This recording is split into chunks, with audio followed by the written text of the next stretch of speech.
Supplying the Brand is brought to you by Pfizer Animal Genetics. Rely on genomic-enhanced EPDs powered by HD50K for the most complete and dependable genetic predictions. This information empowers you to evaluate Angus cattle before progeny information is available and to assess economically important traits that are otherwise hard to measure. Welcome back. For decades, cow-calf producers have settled for basic feed yard information and a check at harvest. But data sharing is becoming more common.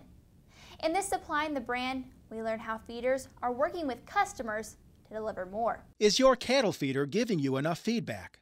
Oklahoma feeder Tom Fanning provides individual performance and carcass information on each head. Customers are now, over the last few years, are asking for more and more data. And I think it's a really good thing because they're using that to help improve their cow herd and their bull herd and their overall performance of their cattle on the ranch. Down the road at Gage, Oklahoma, Dale Moore says this exchange is a two-way street. My customers get a range of data back, and I like to tell them, you know, we can provide you with anything you can provide us with. We've done individual sire summaries, we've done cow family summaries on an individual basis, and it really helps them in picking replacement heifers and buying bulls. No matter who they buy their bulls from, they need to figure out what kind of a bull they need, whether it's a growth bull or a performance bull.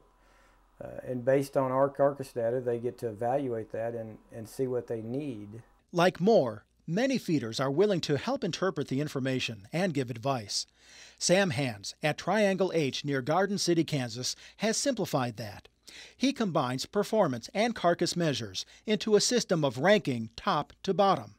We develop an index that ranks those animals within that group of, say, 100 head from 1 to 100, and that's able to go back to the producer and more than anything help them to find that bottom, say, 10% of their cattle genetically that they might want to remove from the program in order that they might advance it with some higher quality cattle in their replacement process. The more years of data, the more useful it becomes. And the first year is usually a baseline year, so they learn what their herd is.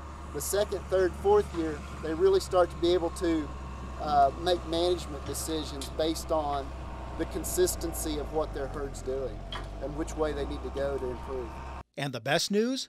Some feeders share their data, regardless of ownership. It's something we provide to them, whether we own the cattle, we've bought and own them ourselves, or whether we're feeding for them. We want to do all we can to help them realize what their cattle really are doing, so if there's need for improvement, that they can recognize where the efforts need to be placed to improve those cattle. The take-home message is you might get more data if you just ask for it in the spirit of partnership. Visit cabpartners.com to learn more. This segment of the Angus Report is brought to you by Pfizer Animal Genetics. No other genomic test provides you with more dependable information so you can make more timely and profitable decisions.